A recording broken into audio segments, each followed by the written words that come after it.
Y en tribuna de hoy nos acompaña el ministro de la Secretaría de Cultura. Estamos hablando sobre este proyecto Paraguay Poderoso y evidentemente es un tema que nos puede llevar a hablar varios programas, no solamente uno, porque es importantísimo ese sentimiento también que tenemos los paraguayos, romper esos viejos esquemas de pensar de que acá las cosas se hacen mal, ¿verdad? De que es así nomás luego, Gloria. Pero puedo agregar algo, así que siempre hago como mención. ¿Puedo opinar? Sí, ¿verdad? puedo opinar. Por ahí estoy bien o está todo mal, pero hay un concepto que a mí me parece arraigado.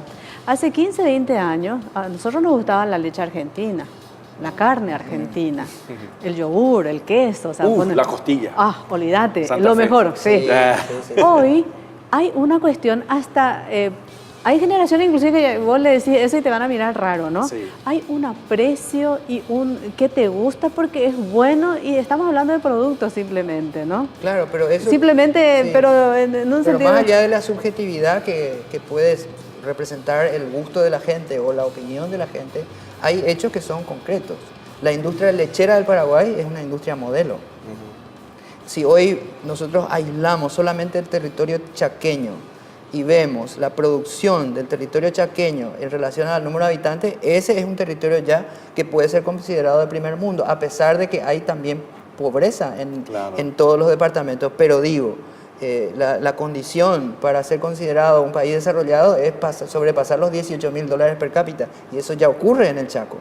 Ahora, tenemos una tarea enorme, pero si nosotros miramos aisladamente lo que ha sucedido con la industria de la carne, que ha ganado más de 70 mercados, que con la industria de la producción de alimentos, de la producción de energía del Paraguay, energía limpia, si nosotros miramos cómo ha crecido el Paraguay en los últimos 40 años, es realmente un milagro, realmente un milagro. Si nosotros vemos hoy, no sé, la industria de barcazas, por ejemplo, Paraguay tiene la tercera flota más grande del mundo, fluvial del mundo. O sea, yo digo, la situación ha cambiado. No significa que todo esté bien, pero significa que el Paraguay se ha despertado. Ese Paraguay poderoso del cual hablamos, que a veces parece una utopía, no es ya una utopía. Pudo haber sido en algún tiempo pensar que el Paraguay poderoso era una utopía, pero hoy ya no es una utopía pensar así, mucho menos si conocemos los hechos del pasado, donde el Paraguay adquiere un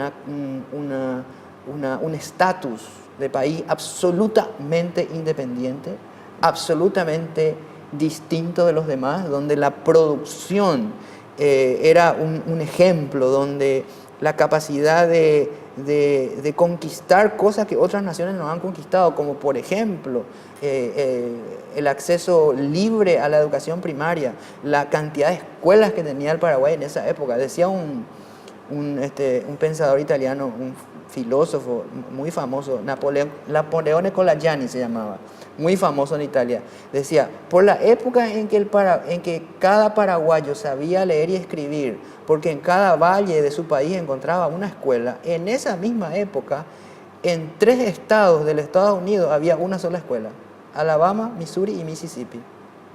O sea, había una situación que otras naciones no habían conquistado. O sea, aquello también que en historia como que nos dicen, y creo que nos marca, ¿no? Eso, que Paraguay está relacionado con la tragedia siempre.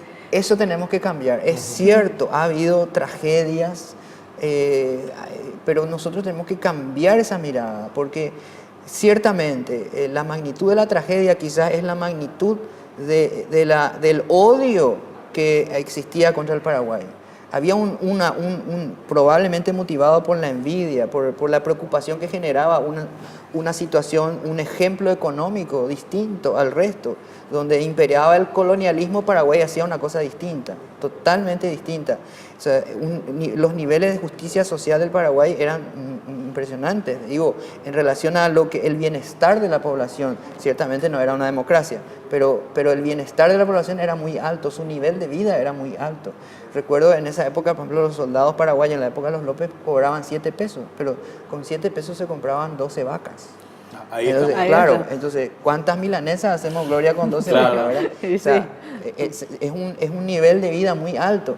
Bueno, y eso generaba problemas de envidia, celos, preocupaciones. Entonces hablaban de vamos a abrir los ríos, porque Paraguay cierra los ríos, decían en Inglaterra. Decía el presidente Buchanan, que en esa época era presidente de Estados Unidos, decía, deberíamos abrir el Paraguay a los cañonazos, porque López es un problema, decía. Decía el embajador, escuchen esto, el embajador británico en Buenos Aires llega a decir que Paraguay era un problema porque no quería los préstamos ingleses, porque no quería las telas inglesas, porque no quería someterse a ese esquema. Y decía él, el mundo tendrá justo motivo para congratularse cuando no haya en él una persona que hable el endiablado idioma guaraní. Ahí está otra vez. Eso lo dijo Charles Warburton, que era embajador aquí.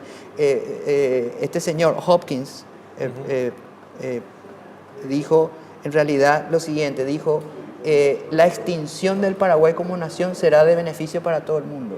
Imagínense, o sea, había una situación de odio, de resentimiento, de envidia hacia el Paraguay, ¿verdad? Y lógicamente los López eran el condimento que necesitaban para hacer la guerra contra el Paraguay, que no fue una situación que se genera solamente cuando López invade el territorio brasileño o le declara la guerra a Argentina. Aquello ya venía siendo cocinado años antes, ¿verdad? Qué importantes son estas frases de tener en cuenta, como les decía, como las que hablamos antes, porque esas son las frases que se repitieron, que se instalaron, y es bueno leerlas, saberlos, qué es lo que se pensaba y por qué se pensaba esto de nuestro país, ministro.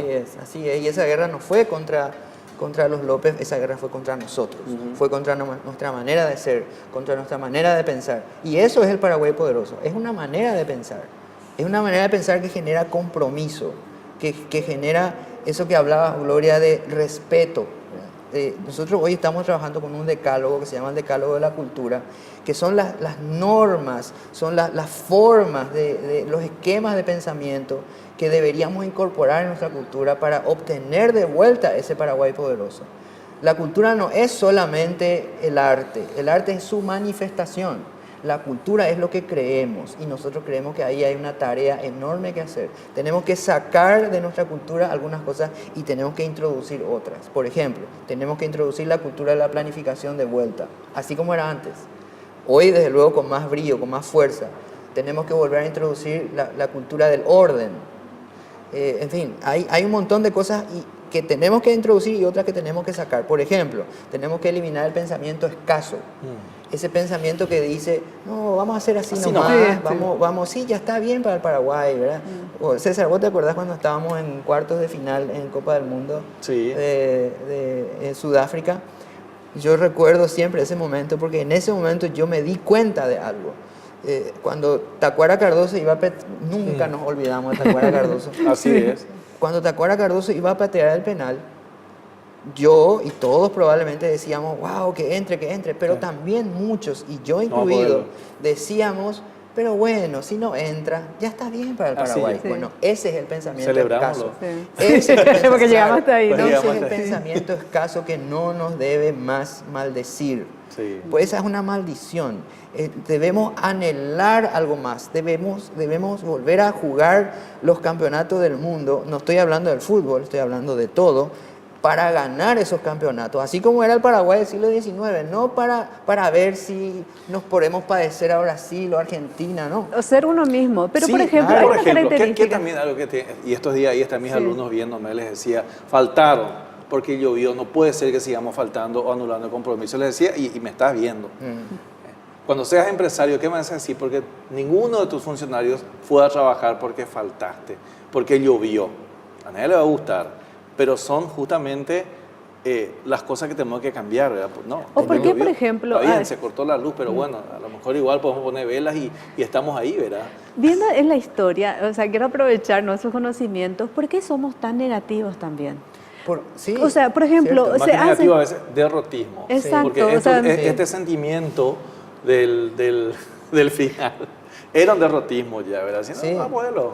¿Cuántas veces hay gente que dejan de hacer algo porque creen que no van a llegar? Es un derrotismo. Y eso es lo que hay que derrotar eso justamente. Se instala después de la guerra. Antes de la guerra no era así.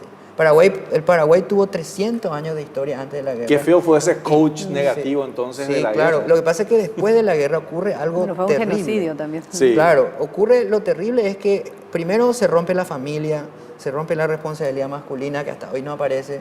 Sí, de verdad, hoy los hombres tenemos que asumir esa responsabilidad de volver a ser padres, volver a ser responsables de nuestros hijos.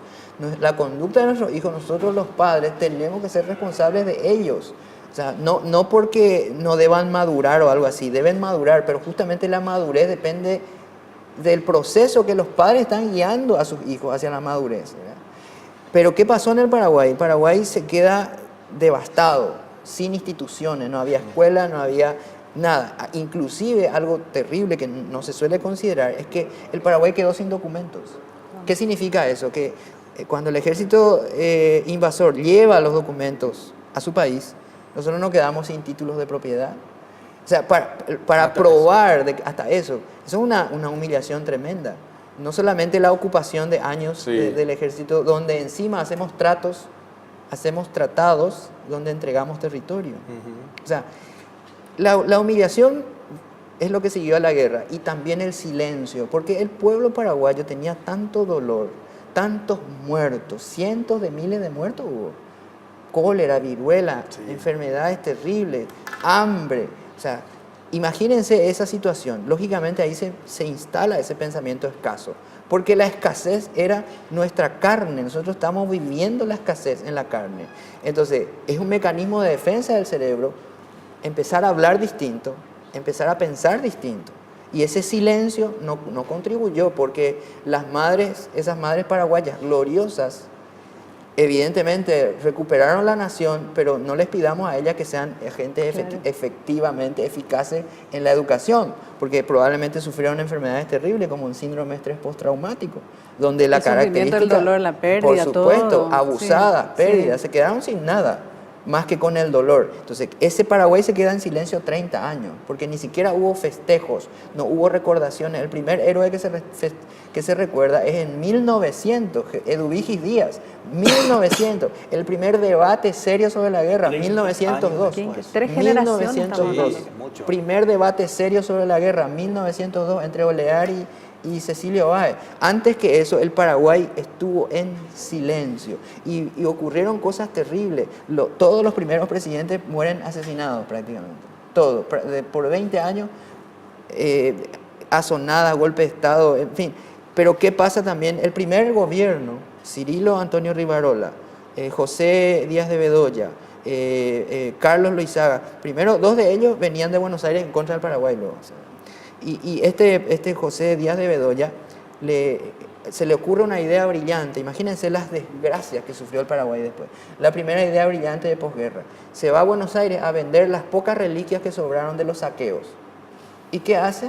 Para generar dinero para el Estado. ¿Pero qué hace? En vez de volver a Asunción, se va a Europa con el dinero. Y nunca más volvió. Desapareció el presidente. Desapareció y el miembro del triunvirato, que era cabeza del Estado, imagínense. Esa persona después se le llamó Pepe Candelabro por la gloriosa acción que tuvo a favor del Paraguay. Imagínense. O sea, que cuando Roa Bastos dice, el infortunio se enamoró del Paraguay, claro, pero hay una buena noticia. Nosotros no nos enamoramos del infortunio. O sea, es un amor no correspondido. O sea, si el infortunio se enamoró de nosotros, allá con el infortunio. Nosotros tenemos que seguir adelante, porque este Paraguay es un milagro de la resiliencia. Es un milagro, milagro tras milagro, no infortunio tras infortunio. Mi primer milagro de posguerra es que aparezca una generación que llamamos hoy la generación del 900. Manuel Domínguez, Cecilio Báez, Eligio Ayala, Blas Garay, Ignacio Apane, brillantes, mentes brillantes que nacen de en medio del Paraguay sin escuelas. Imagínense, ese ya es un milagro. Sí. Y esa generación influye también sobre el siguiente milagro. Todos los grandes músicos, Flores, y el mismo Roa Bastos, que nace en 1917. En 1917, para que tengan una idea, el número de bachilleres egresados del Paraguay, pero estamos hablando, ¿cuántos años después de la guerra? 47 años después. 47 años después de la guerra, el número de egresados de las escuelas y colegios del Paraguay era 125. ¡Qué locura! 125. Y de esos nacen otra vez genios. Ese es un milagro. Entonces vamos a ver vamos a ver el milagro del Paraguay y no la desgracia del Paraguay. Ministro, Estoy nos gustaría fascinada. tener el Sí. milagro de tener más tiempo, Sí. pero tenemos que irnos. Teníamos cosas para hablar, fantástico, apasionante realmente. Tenemos que seguir hablando de este tema fabuloso. No tenemos que ministro. cansarnos porque, No. porque así es porque uno no valora lo que a veces no conoce. Claro. Y cuando escuchas eso, es como de una película, y sí, Claro. es mi historia, Para ¿no? entender. Sí. Para entender el presente tenés que conocer la historia. Un base de cualquier eje es el autoconocimiento. Y este es el autoconocimiento, nuestras raíces, nuestros orígenes, nuestra historia. Teníamos otras cosas pendientes, ministro, pero se nos fue el tiempo, así es que no nos queda más Me que van a agradecer. tener que invitar otra vez. Tenemos Sí, que volver a hablar. totalmente. Fabuloso realmente hablar de este tema, ministro. No, me Muchísimas encantó. gracias. Vamos a una brevísima pausa, ya estamos con más tribuna aquí por Paraguay TV HD.